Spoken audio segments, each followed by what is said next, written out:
Hello and welcome to Latif Saras commerce academy. कैसे हैं आप सब लोग? I hope you are doing great. This is Asif Rafiq with another important video on Indian national movement.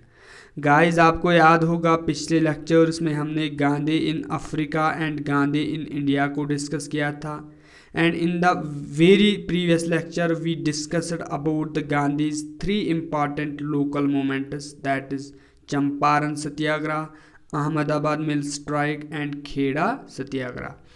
इस lecture में हम इंडियन नेशनल मूवमेंट का एक next very very important topic that is Raoult act and Jallianwala Bagh massacre को discuss करेंगे।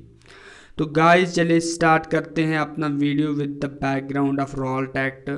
कि क्या reason रहा जिसकी वजह से ब्रिटिशर्स को इस एक्ट को लाना पड़ा। तो गाइस, आपको मैंने बोला था जब हमने गदर पार्टी पढ़ी थी, गदर मूवमेंट पढ़ा था, जब हमने रेवोल्यूशनरी एक्टिविटीज़ पढ़ा था, मैंने आपको बोला था कि there was wide spread discontentment among the masses against the British government. लोगों के दिलों में बहुत सारी नाराज़गी थी, बहुत सारा गुस्सा लोगों के दिलों में था अगेंस्ट द ब्रिटिश गवर्नमेंट, क्योंकि लोगों को बहुत सारी प्रॉब्लम उसका फेस करना पड़ता था। But Britishers were not paying heed to the miseries of the people. बहुत सारी प्रॉब्लम्स आपको याद होगा 1914 से लेके 1918 तक वर्ल्ड वार फर्स्ट चलता है। बहुत ही वर्ल्ड हिस्ट्री में जिसकी बहुत अहमियत है, वर्ल्ड वार फर्स्ट चलता है 1914 से लेके 1918 तक, जिसकी वजह से लोगों को बहुत सारी प्रॉब्लम्स का फेस करना पड़ा। उसके बाद आपको पता होगा war is always followed by inflation, war is always followed by persistent rise in the general price level. और इन्फ्लेशन, जब प्राइसेस इंक्रीज होते हैं तो जो कॉमन मासेस होते हैं उनको बहुत सारी प्रॉब्लम्स का फेस करना पड़ता है। उसके बाद अनएम्प्लॉयमेंट थी, लेकिन जो ब्रिटिशर्स थे इन तमाम प्रॉब्लम्स को मद्देनज़र रखते हुए भी वो कुछ स्टेप्स लोगों के लिए नहीं उठाते थे, जिसकी वजह से लोगों के दिलों में गुस्सा, नाराज़गी, वाइड स्प्रेड डिसकंटेंटमेंट डेवलप हुई थी। उसके बाद लोगों ने रेवोल्यूशनरी एक्टिविटीज़ स्टार्ट की, उन्होंने assassinations of British officers start की, किलिंग स्टार्ट की, बॉम्ब कॉन्स्पिरेसीज़ में हिस्सा लेना शुरू किया, पॉलिटिकल डेकॉइटीज़ उन्होंने स्टार्ट किया। तो इन रेवोल्यूशनरी एक्टिविटीज़, इस रिवोल्ट को बचाने के लिए ब्रिटिशर्स ने बहुत सारे मेजर्स उठाए। To suppress this discontentment Britishers resorted to harsh measures. उन्होंने भी बहुत सारे सख्त स्टेप्स उठाए ताकि जो ये लोग रेवोल्यूशनरी एक्टिविटीज़ स्टार्ट कर रहे हैं, जो ये रिवोल्ट की तरफ बढ़ रहे हैं, इसको ख़त्म करने के लिए उन्होंने बहुत सारे मेजर्स, बहुत सारे स्टेप्स उठाए। इन मेजर्स में से एक मेजर था appointment of sedation committee under Sydney Raoult, British जज एज चेयरमैन। एक मेजर इसमें था कि ब्रिटिश गवर्नमेंट ने एक कमेटी बनाई जिसका नाम था सिडेशन कमेटी, और इस कमेटी का जो चेयरमैन था वो था सिडनी रॉल्ट, जो कि एक ब्रिटिश जज थे। क्यों इस कमेटी को बनाया गया? इस कमेटी को इसलिए बनाया गया था कि आप देखिए जो लोगों में डिस्कंटेंट में हैं, जो लोगों में ये रेवोल्यूशनरी एक्टिविटीज़ स्टार्ट करने का जो ये स्टाइल है, इसको कैसे सप्रेस किया जाए, इसको कैसे ख़त्म किया जाए, इसलिए इस कमेटी को अपॉइंट किया गया था। इसके बाद इस कमेटी ने रिकमेंडेशंस बहुत सारी दी, आपको क्या क्या करना है, ब्रिटिश गवर्नमेंट को कौन कौन से स्टेप्स लेने हैं ताकि इस डिसकंटेंटमेंट को, इस रिवोल्ट को ख़त्म किया जाए। एक इम्पॉर्टेंट रिकमेंडेशन जो इस कमेटी ने, जो इस सिडेशन कमेटी ने दी, दैट वाज आप एक एक्ट को लाए जिसका ऑफिशियल नेम था एनार्चिकल एंड रेवोल्यूशनरी क्राइम्स एक्ट।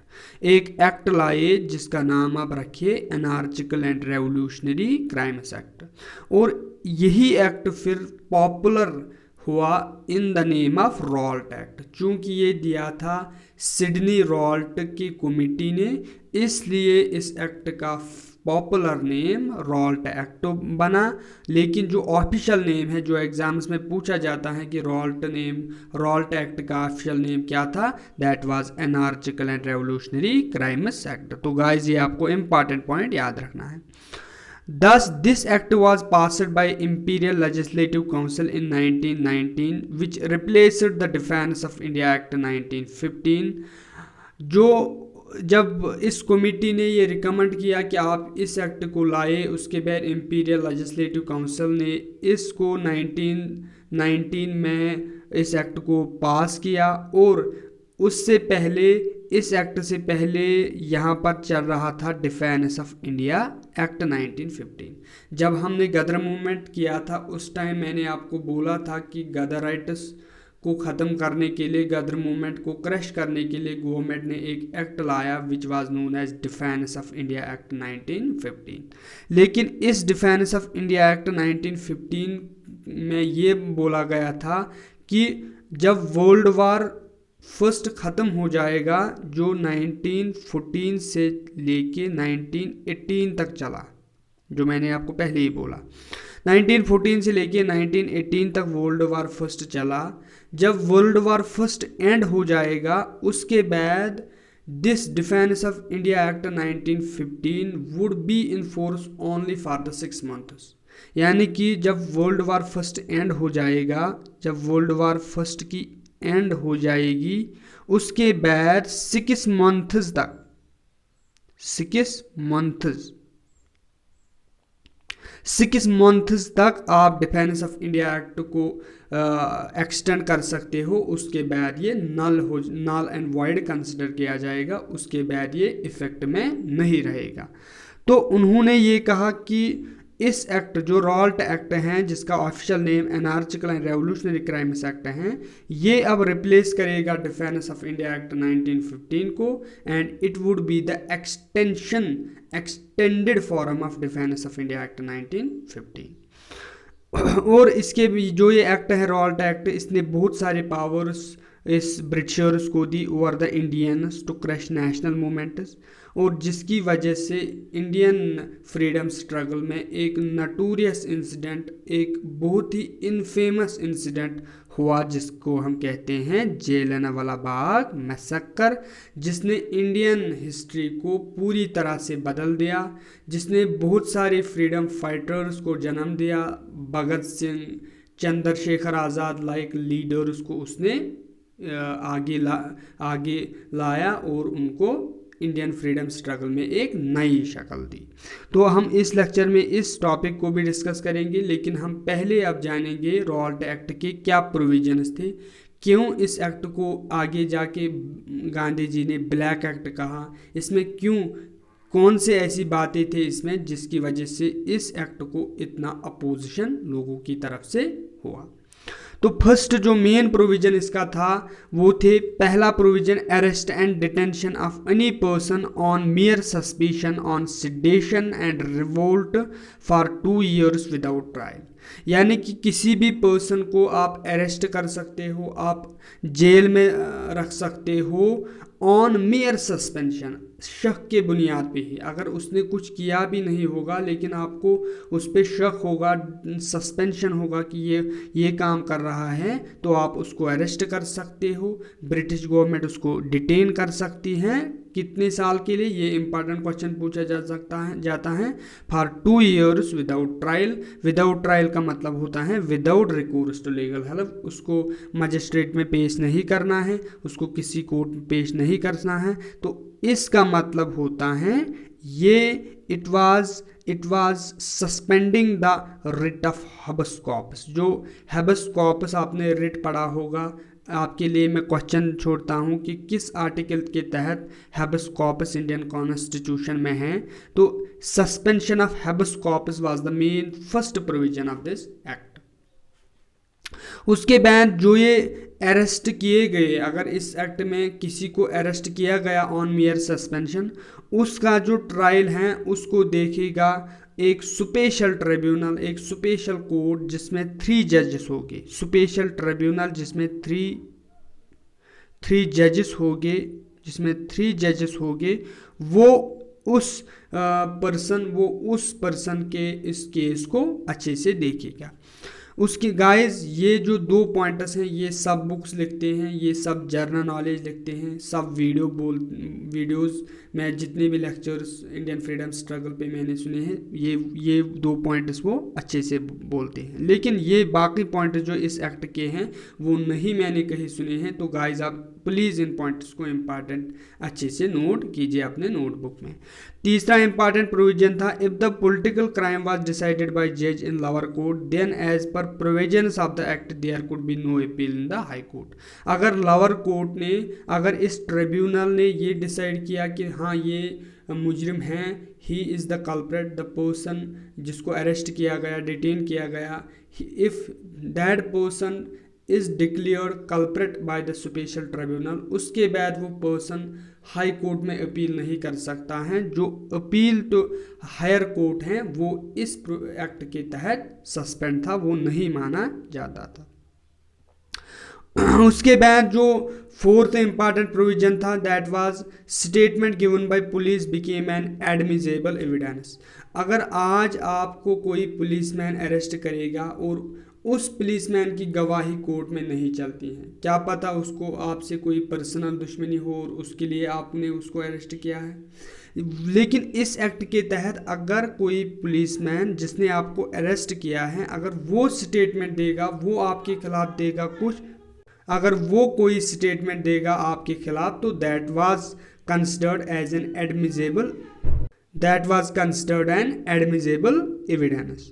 उसके बाद जो 5th and most important provision था, that was after completion of their sentence. जब किसी पर्सन को अरेस्ट किया जाता था, उसको कल्प्रेट कंसिडर किया जाता था, उसके बाद जब उसका सेंटेंस, उसका जो भी उसका सज़ा होगा, जब वो कंप्लीट होगा, उसके बाद उसको डिपॉजिट, उसको पैसे भरने पड़ते थे ताकि आगे चल के वो गुड बिहेवियर दिखाए और वो किसी भी पॉलिटिकल, रिलीजियस और एजुकेशनल एक्टिविटीज़ में पार्टिसिपेट ना करे। तो इन चीज़ों को प्रोहिबिट करने के लिए उसको पहले फिर पैसे भरने पड़ते थे। तो guys these were the some important provisions of this act. उसके बाद एक इम्पॉर्टेंट नोट मैंने लिखा है, ये क्वेश्चन एग्जाम से पूछा जाता है कि विसरॉय कौन थे at the time of Raoult act, तो इसका आंसर है लॉर्ड चिलमफोर्ड। लॉर्ड चिलमफोर्ड आपको इम्पॉर्टेंट याद रखना है। तो गाइस ये थे कुछ important provisions of this act. इसका ऑफिशियल नेम क्या है ये आपको इम्पॉर्टेंट याद रखना है। इसने किस एक्ट को रिप्लेस किया ये भी आपको याद रखना है। इसमें कौन कौन से पॉइंट्स हैं ये भी आपको याद रखने हैं। तो गाइस अब हम बढ़ते हैं कि इंडियंस का क्या रिस्पॉन्स रहा है इस एक्ट के अपोजिशन में। तो ये आपने इस एक्ट के प्रोविजंस को देखा है और देखा है how dangerous this act was. किसी पर्सन को भी मियर सस्पेंशन के बेसिस पे उसको अरेस्ट किया जाता था। अब हम देखेंगे रॉल्ट सत्याग्रह जो गांधी ने लॉन्च की। फर्स्ट ऑल इंडिया सत्याग्रह जो गांधी ने लॉन्च की वो इसी एक्ट के अपोजिशन में गांधी ने लॉन्च की। फर्स्ट जो इंडियन रेस्पॉन्स में फर्स्ट इम्पॉर्टेंट पॉइंट जो आपको याद रखना है, that is all Indian elected members of imperial legislative council. ILC का मतलब होता है imperial legislative council opposed this act. चूँकि ये एक्ट इंपीरियल लेजिस्लेटिव काउंसिल ने पास किया है, उसमें जितने भी इंडियन इलेक्टेड मेंबर्स थे उन्होंने इस एक्ट को अपोज किया है, जिसमें 3 इम्पॉर्टेंट नेम्स आपको याद रखने हैं जिनको पॉपुलरली 3M कहा जाता है। मोहम्मद अली जिन्ना, मदन मोहन मालवीय एंड मज़ाहरुल मुल्क। तो गाइज ये 3 नेम आपको याद रखने हैं। इन्होंने रिज़ाइन किया, उन्होंने अपोज किया from to this act in imperial legislative council. चूँकि आपको पता होगा जब इस रॉल्ट एक्ट को लाया गया ये एक ऑल इंडिया इशू बना, क्योंकि इसमें इंडिया के किसी भी कोने में किसी को भी अरेस्ट, किसी को भी डिटेन किया जा सकता था for 2 years without trial mayor on suspension. तो ये एक ऑल इंडिया इशू बना। इसको गांधी ने कहा है ब्लैक एक्ट। तो ये क्वेश्चन पूछा जाता है कि गांधी ने किस act of Indian freedom struggle में किस एक्ट को कहा ब्लैक एक्ट। तो आपको याद रखना है रॉल्ट एक्ट या एनार्चिकल एंड रेवोल्यूशनरी क्राइम्स एक्ट। उसके बाद गांधी ने एक ऑल इंडिया सत्याग्रह लॉन्च की, फर्स्ट ऑल इंडिया सत्याग्रह इस एक्ट के खिलाफ जो संडे को 6 अप्रैल 1919 में लॉन्च की गई। तो मैंने आपको बोला था first satyagraha is Champaran satyagraha, that is not all India satyagraha, वो एक लोकल सत्याग्रह थी। But first all India satyagraha of Gandhi was against the Rowlatt act on Sunday 6 April 1919, जिस दिन हड़ताल हुई, जिस दिन मास स्ट्राइक हुई, सब कुछ बंद हुए। उसके बाद protests became quite severe in Punjab, particularly in Punjab. जो हड़ताल प्रोटेस्ट्स पूरे इंडिया में हुए, लेकिन जो ज़्यादातर उसका असर रहा दैट वाज इन पंजाब, जिसकी वजह से पंजाब में मार्शल लॉ भी इम्पोज किया गया उस दिन। और 2 इम्पॉर्टेंट क्वेश्चंस पूछे जाते हैं जब रॉल्ट एक्ट को लाया गया या जब जलियांवाला बाग मैसेकर हुआ, उस time lieutenant governor of Punjab कौन थे। तो उसका आंसर है माइकल ओ डॉवर। और एक इम्पॉर्टेंट क्वेश्चन, मिलिट्री इंचार्ज कौन थे उस टाइम, तो उसका आंसर है जनरल डायर। उसके बाद जब ये प्रोटेस्ट्स हुए, हड़ताल हुए, मास स्ट्राइक हुए, ये चलते थे इसमें इनमें 2 इम्पॉर्टेंट लीडर्स को अरेस्ट किया गया। एक का नाम है सैफुद्दीन किचलू और दूसरे का नाम है डॉक्टर सत्यापाल। तो ये बहुत these 2 leaders were very dear to people, ये बहुत प्यारे थे लोगों को, ये बहुत इम्पॉर्टेंट लीडर्स थे। जब इनको अरेस्ट किया गया और इनको सीक्रेटली भेजा गया धर्मशाला ऑन 9 अप्रैल 1919।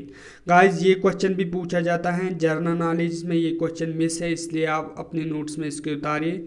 जब इन 2 को अरेस्ट किया गया फिर उनको कहाँ भेजा गया, तो आपको आंसर करना है धर्मशाला। और कब अरेस्ट किया गया, 9 अप्रैल 1919। क्यों इनको अरेस्ट किया गया, क्योंकि जो प्रोटेस्ट, जो पब्लिक मीटिंग्स हुए इस एक्ट के अपोजिशन में, इन्होंने उसमें सुपियर हिट की थी, उन्होंने इनमें एड्रेस किया था, इसलिए इन 2 लीडर्स को अरेस्ट किया गया। उसके बाद जो लोग थे वो भी धरने पे आ गए, वो प्रोटेस्ट करने लगे कि क्यों इन 2 इम्पॉर्टेंट लीडर्स को अरेस्ट किया गया, क्यों इनको डिटेन किया गया, क्यों इनको धर्मशाला भेजा गया। उसके बाद लोग 13 अप्रैल जिस दिन बैसाखी थी, वो एक इम्पॉर्टेंट पॉपुलर प्लेस जो पब्लिक इवेंट्स के लिए थी, अमृतसर में जलियांवाला बाग, वहाँ पर जमा हो गए, जिसमें बूढ़े भी थे, जिसमें वुमेन भी थे, जिसमें चिल्ड्रन भी थे, जिसमें मेन भी थे।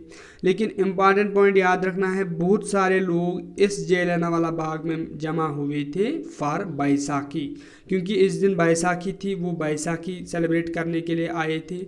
उन्हें कोई इंटेंट नहीं था प्रोटेस्ट करने के लिए, वो इस बाग में जमा हो गए। और उसके बाद जनरल डायर, जो मैंने आपको बोला मिलिट्री इंचार्ज थे, वो इस बाग में आ गए। उसने इस बाग का जो ओनली एग्जिट पॉइंट था, इसका एक ही दरवाज़ा था जहाँ से बाहर या अंदर आते थे लोग, उसको बंद किया और अपने ट्रूप्स को ऑर्डर किया कि आप अपने जो फायर हैं उसको ओपन कीजिए and to the on the unarmed crowd. General Dyer came, blocked only exit point and ordered his troops to open fire on the unarmed crowd. उसके बाद जो इस बाग में मसक्कर हुआ, खून की नदियाँ बह गई, बहुत सारे लोग मर गए, बहुत सारे लोग ज़ख्मी हो गए।